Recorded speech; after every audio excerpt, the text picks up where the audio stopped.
Welcome to Avowed, the brand new open world first-person fantasy RPG made by Obsidian Entertainment, the studio that brought us choice classics such as Fallout New Vegas and Neverwinter Nights 2. This game just popped up on Game Pass and I'll be experiencing it for the first time right now.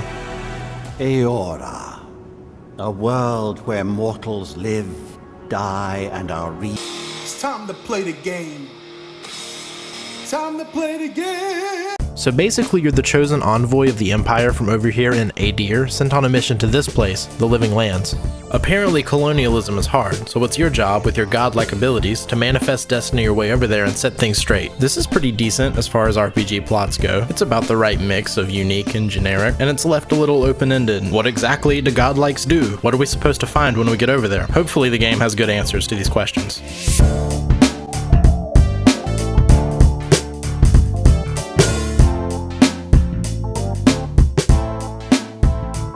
Yes, character creation screen makes me happy. What is going on with that? So it's kind of like The Last of Us, I guess. So you see this, and this kind of gives me the vibe that, yeah, it's kind of a curse. It's kind of like an abomination. And you see this one, and you think, you know, this person clearly did this like kind of creatively, like self-expression. They have control over this thing going on with them. Same with this one, very symmetrical. I don't know if I can look at so okay, so it's nerd, psychic, rich kid, you know, ranger, and you know, basically a warrior. Influence and deception. All right, that sounds interesting. Okay, I don't mind these core stats. I mean, that's cool. Yeah, if I'm not... Yeah, let's do Lothric. That's a Dark Souls location. Or maybe it's a location named after a person. Oh gosh. I'm showing my noobiness.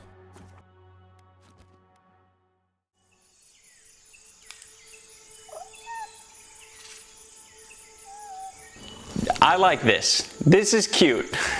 There's some kind of cordyceps situation going on with the wildlife. I don't know. From what I gather, we're gonna go Christopher Columbus on their ass. Said it right in the name of the Queen, yeah? I don't know why I keep drawing those parallels. Probably because our government is called the Empire.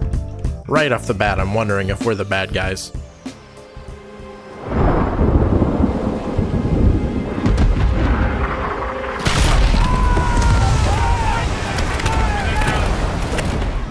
Don't tell me we're gonna wake up on a fucking shore.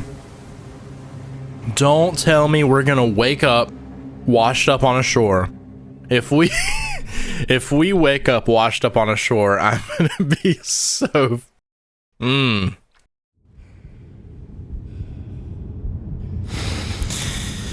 We're on a beach. Okay, I'm liking it. This is the best beach I've ever woken up on. I am damn impressed so far. There is something about everything I've seen except the UI. If I could like change the color of the UI, that would be so sick. It just looks too... it doesn't look fantasy at all. They went with blue-green. Oh, look at my hands. Oh, yes. Ooh, that feels good. As far as waking up on a beach goes, this looks pretty goddamn good. This looks pretty great. I'm excited. What's going on, Garrick? So Garrick here is one of our fellow shipmates, and he's here to show us how dialogue works in Avowed. Plenty of stat-based dialogue options that make you feel like your choices are influencing your interactions. I just wonder how practical these really become throughout the game, compared to, say, Fallout New Vegas, for example, where you can speech your way through countless situations and produce unique outcomes. Take that mace. I don't know if I want you to follow me. Kind of a lone wolf kind of guy. Only 3 main equipment slots, which is kind of concerning that there's no helmet slot. But I can't see my character, so that's cool. Okay. Yeah, this bar is like, I'm gonna have to get used to it, cause I'm a little bit picky when it comes to UI in games, and that does not look, doesn't really look like it meshes too well. with the fantasy, medieval fantasy environment. Okay. No, it feels good. Everything feels really good.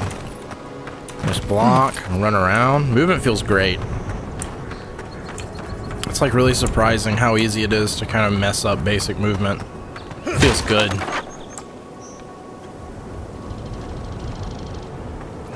Alright. The physics kind of stop there. That's fine. Oh, look at that. Oh, look at that. Okay, that's... Yeah, no, I didn't expect to. That's cool. What are you? That's not my instinct in real life, by the way. That's just a video game habit. No, no. Okay. Their distress beacon. We've got to hurry. Has they? They has.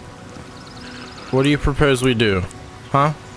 You mean to fight these? I don't think so, buddy. Haven't the troops been doing patrol?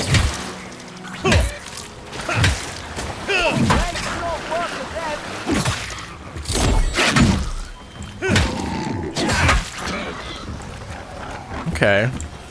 Just gonna have to continue seeing if I'm gonna get tired of that combat system. So, let's pay attention to detail.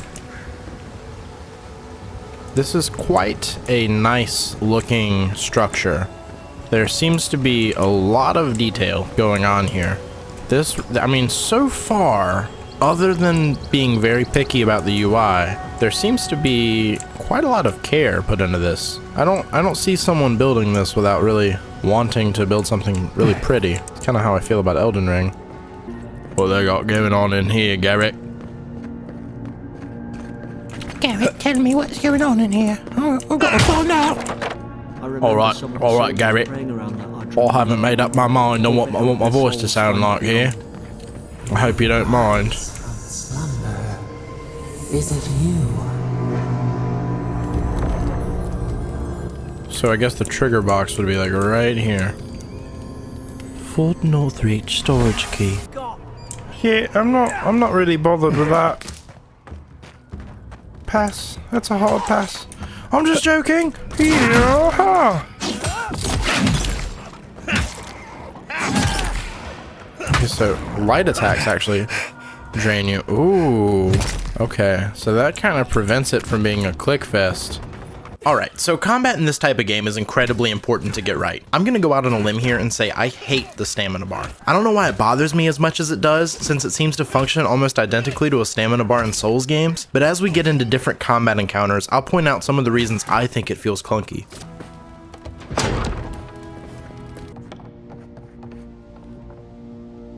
Ooh. Ooh, a bow. Is there not a necessity for arrows? I'm confused. I mean, I don't see an arrow counter anywhere. Everybody loves opening a chest. What is that? Chest texture. Was that necessary? Was there a lore explanation? Eventually, old Garrick and I stumble across this prisoner that he relentlessly begged us not to trust in a vaguely racist manner. What if she murdered that soldier and she's just trying to cover it up? I've got a bad feeling about this. It doesn't make sense. Paradisans will knife you in the back over a dirty look. But I didn't roll high enough to resist the Irish accent, so I trusted her and opened the door. Listen to her voice, man. That accent is so nice to listen to. I would 100. We got a proper Englishman here. What's the matter? Oh, look at that. Oh, I was not aware of that. Little dodge backwards. Okay, I like that. I don't like when a tutorial like forces you to learn that stuff. We've got level 2, Garrick. Ooh. I mean, I invested points into essence, so this is what we're doing. Nice. That adds some flavor. Needed. Hope there's a fire spell in there. Seriously, is that how we're doing magic in this game?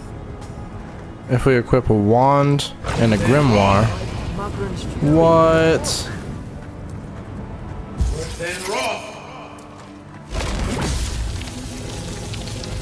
That's about it for Tutorial Island. We fight the boss, which is pretty much a pushover, but this isn't a Souls game, so I can get over it. After which, we'll make our way to a boat, which will take us to the main continent where we can begin to see the actual open world.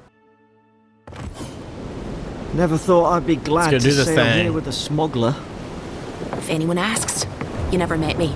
We're starting off strong with this first glimpse of the city. You can immediately tell there's a lot of layers to the environment. It's immersive, it's beautiful, and it reminds me vaguely of Baldur's Gate, maybe with a little bit more of an Eastern kind of vibe to it. We're greeted by a snarky lady and this fish guy with a chocolate voice who ends up being our companion. And to me, it feels like this game's not letting us exist without followers so far, which I feel a little weird about. I'll bet you're glad to be on dry land after that voyage. Tell me this is a merchant. Tell me they're gonna deliver me right into a merchant. I will be all about it. Oh, yes. Oh, yes. Oh, you beautiful man. Beautiful mustache. I feel like if I was building a city, this is how I do it. Free spear chillin'. I kind of like that I'm able to find stuff chilling in the cities. You know, games like Skyrim have really made me want to be able to steal everything so badly. It's really satisfying and liberating to just like know that you can like take a little risk to steal. A secret jumping puzzle? I don't know if you can call this a jumping puzzle, but... What? Oh, this? Yes. Huh. That's so cool. That's really tight. That's really good. Oh, here we are, baby. Yes. What an incredible experience.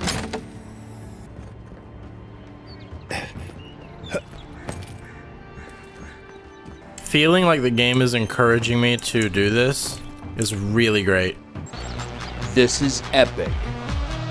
After exploring the town for a bit, we embark on our first quest to find the Strangle Root, with the goal of progressing a bit more in levels and seeing what the questing experience is like in the open world. One thing I can say this game does well is lure you off the beaten path with a bunch of structures and interesting spots with lots of secrets and loot to encourage exploration. What keeps me moving in a straight line, however, is my lack of desire to get into more combat encounters than I absolutely have to. It feels like walking through the tall grass in Pokemon. A lot of the time, it's just a tedious thing that's going to slow you down. We arrive at our destination, which is filled with intricate puzzles such as use your companion ability. Stand back. And bears.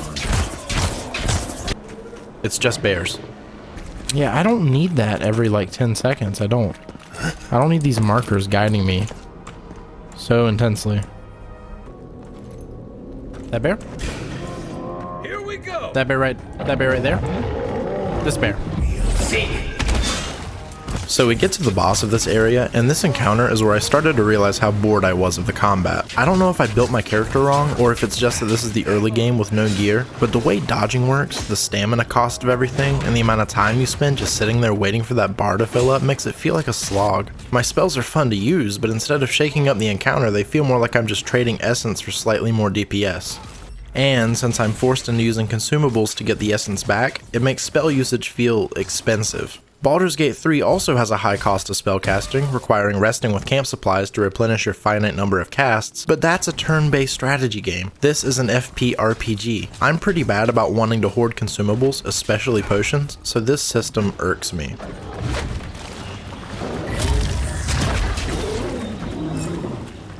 You're a good friend. With the bear defeated, we make our way up to a big rock. A blue light talks to us and gives us a lore-friendly way to open up shortcuts. And with that, we're headed back to civilization.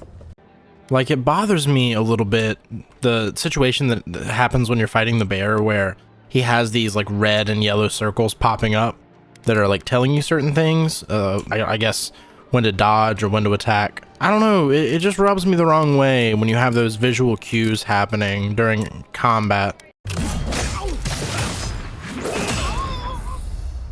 Why is it always the same attack? I gotta tell you, the combat, it's gonna need to impress me a little bit more than this, alright? Gotta tell you, my patience is running thin here with the combat.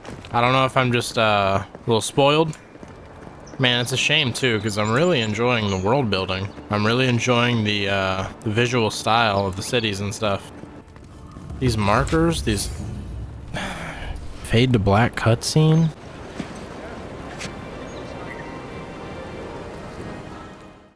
and I shoot from here as best I can, so I can't use my classic archer's pose. I have to instead lean out behind the tree awkwardly. Envoy!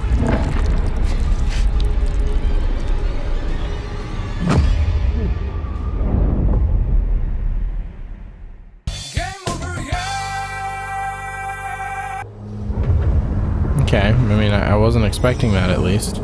Some mystical mumbo jumbo brought me back to life because I'm a godlike, I guess.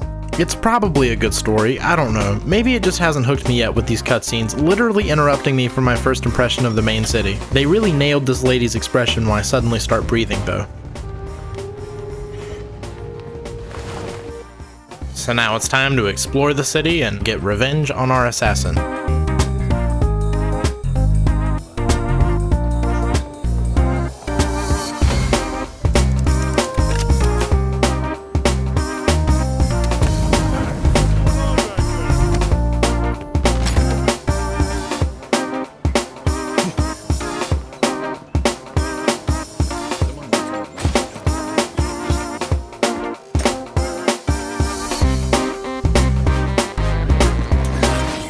Get revenge on the assassin, or I won't let you progress. Okay. After progressing the main story a bit, we explore the city in more detail. Here we find a couple pieces of jank, like this lady giving a lecture, kind of. This guy pretending to work at a workbench. This guy right here who never stops sweeping the same spot. And don't forget this individual, endlessly hammering ropes into wood. Oh yeah, and I hated the UI so much I actually tried to disable it for a combat encounter outside the city. It went well. In fact, it went so well I decided to do it twice. Even once the UI was turned back on, this particular encounter was pretty challenging. What it really came down to though was just seeing my health bar and knowing when I needed a potion. Okay, so maybe that was a little bit of a more higher level area there. Maybe not completely necessary. Maybe there's a convenient little way into the city over here. Wow, that's beautiful. But hey, look at this town though. Nice stuff. Quite nice the way they did this. Oh, and this must be like a shipyard type of thing over here.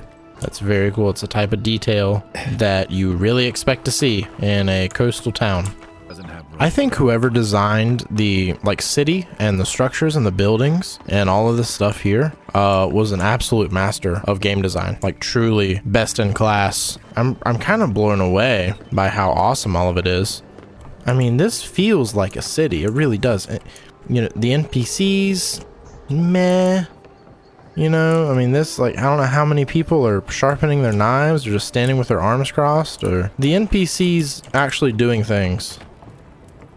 It's questionable, to be honest with you. It's meh. Eventually, I get into a bar fight, netting us yet another companion. This guy helps us track down our killer, which leads into a mildly annoying boss encounter. After which, a poison merchant gives us our next stop on the clue trail.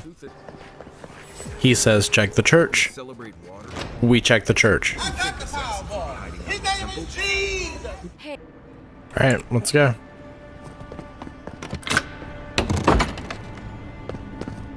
This is the first, what I would call a proper dungeon in the game, and it's not bad. There's some open areas filled with enemies.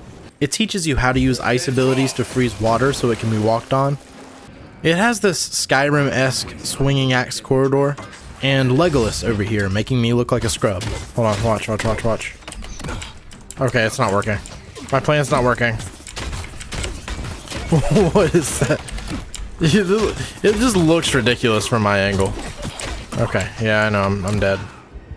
Finally, we reach the guy who assassinated us, and I don't know if they earn any points for this, but at the very least, you can talk your way through the encounter. His presentation's also not bad. It's pretty much what I expected, so, you know, I give it a C+. But if that is the fate you want for me, then it is the will of the gods that I stand trial for my crimes.